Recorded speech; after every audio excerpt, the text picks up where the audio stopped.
Quand on était jeune là, on avait sur les chantiers. Mais je voulais savoir, ça c'est quoi? C'est le détecteur.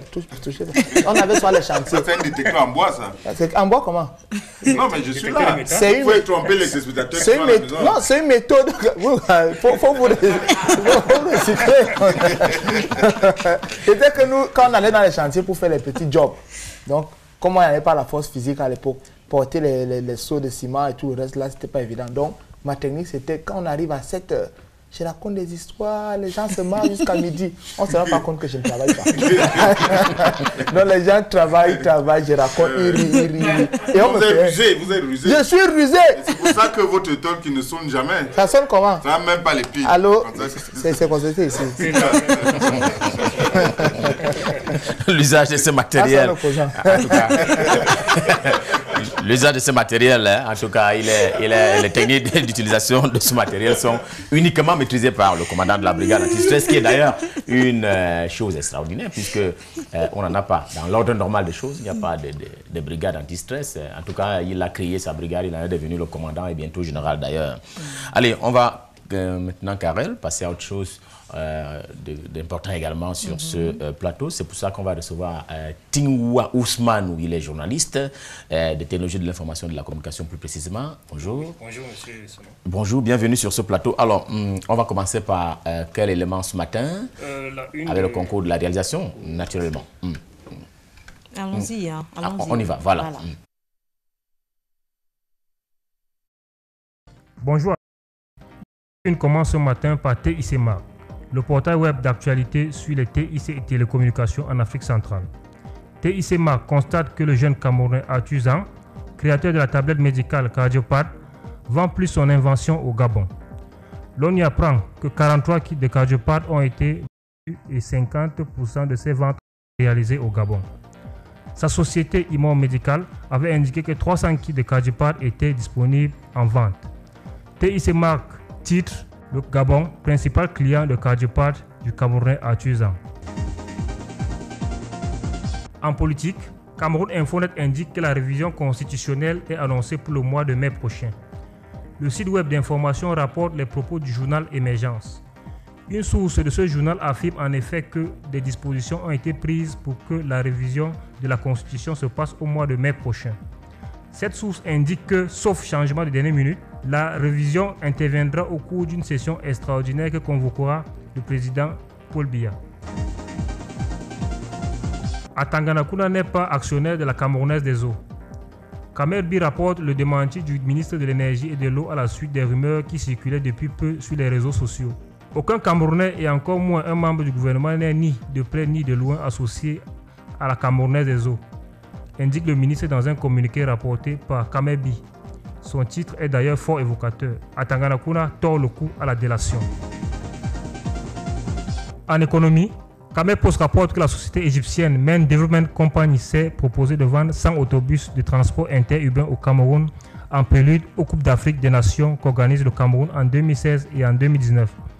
Les responsables de cette société et une délégation d'investisseurs égyptiens ont été reçus en audience par le ministre des Transports Edgar Alain Mebengo. C'est au terme de cette audience que l'annonce a été faite. Transport urbain, une société égyptienne veut vendre 100 autobus au Cameroun, titre alors Kamer Post. Kamer Post rappelle également que le président Paul Biya a invité des investisseurs internationaux pour discuter des projets structurants. Toujours en économie, le site web Investi au Cameroun indique que la bourse ivoirienne des matières premières, MERX, s'intéresse au cacao et au café camerounais. Les responsables de cette bourse basée à Abidjan en Côte d'Ivoire ont rencontré le 15 avril 2016 à Douala les opérateurs économiques de ces filières afin de leur parler de l'ambition de cette bourse et des avantages d'y être coté.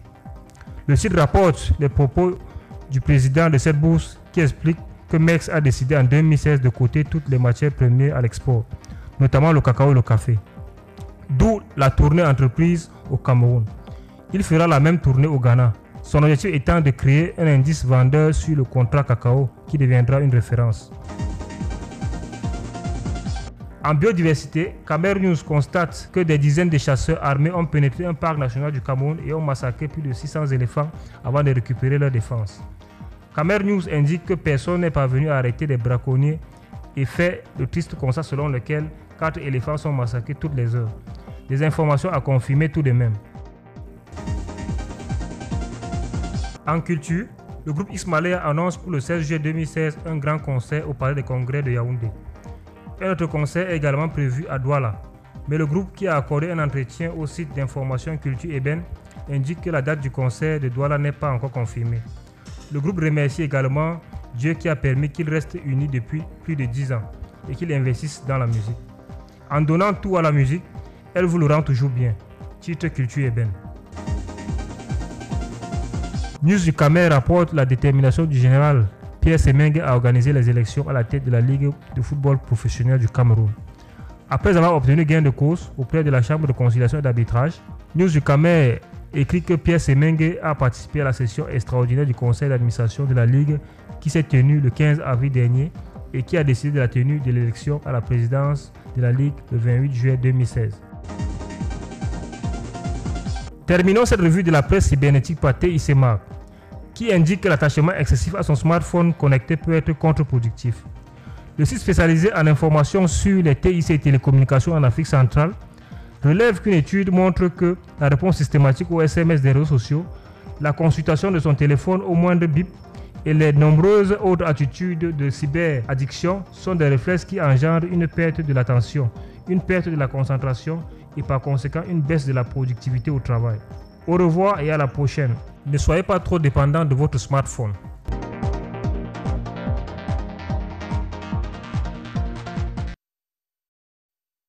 Pour cette livraison, vous dites à la conclusion qu'il ne faut pas être trop indépendant, trop dépendant du smartphone. Pourquoi? Parce que la cyberaddiction, au fur et à mesure qu'on... La cyberaddiction, ça veut dire que l'addiction est drogue. Au fur et à mesure qu'on s'habitue à on a du mal à s'en séparer. À son téléphone, on devient dépendant de cet outil.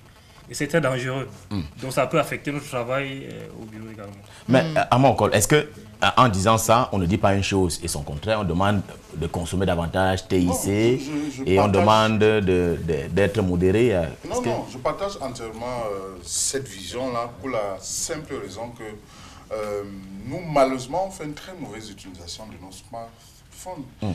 Ailleurs, les gens y vont. Bon, évidemment, quand vous dites nous, ça veut dire nous quatre sur ce plateau, non, sauf les autres Africains. Ah, d'accord. Africains et Camerounais. Je crois que tu parlais de 4 personnes et pas de moustiques. Et si vous avez fait un constat, vous vous rendez compte que le smartphone est venu nous éloigner beaucoup plus de nos proches. On est plus attablé là-dessus. Surtout qu'on n'y va pas forcément pour travailler. J'ai récemment écouté une histoire, une dame qui était enseignante, qui racontait sa journée avec son mari. Elle a dit qu'elle a été très très mal à l'école parce que en posant la question à ses élèves de savoir ce qu'ils auraient souhaité être d'autres que ce qu'ils sont, il y a un de ses élèves qui a dit qu'il aurait aimé être smartphone.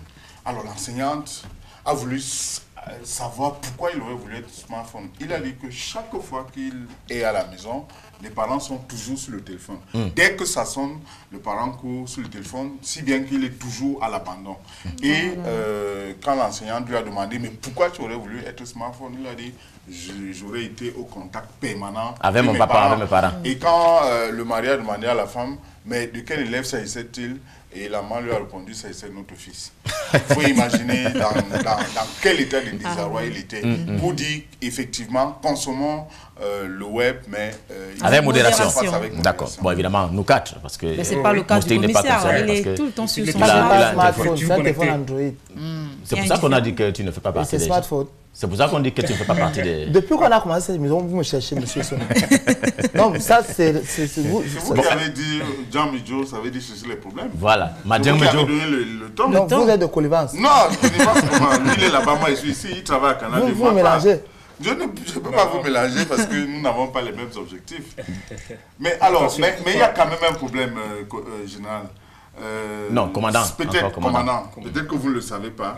Mais le nombre d'étoiles sur la casquette doit correspondre au nombre d'étoiles sur les épaules. Vous ne Non, pouvez pas avoir 2 étoiles sur la casquette. Vous ne savez pas à quoi est-ce que renvoient ces étoiles.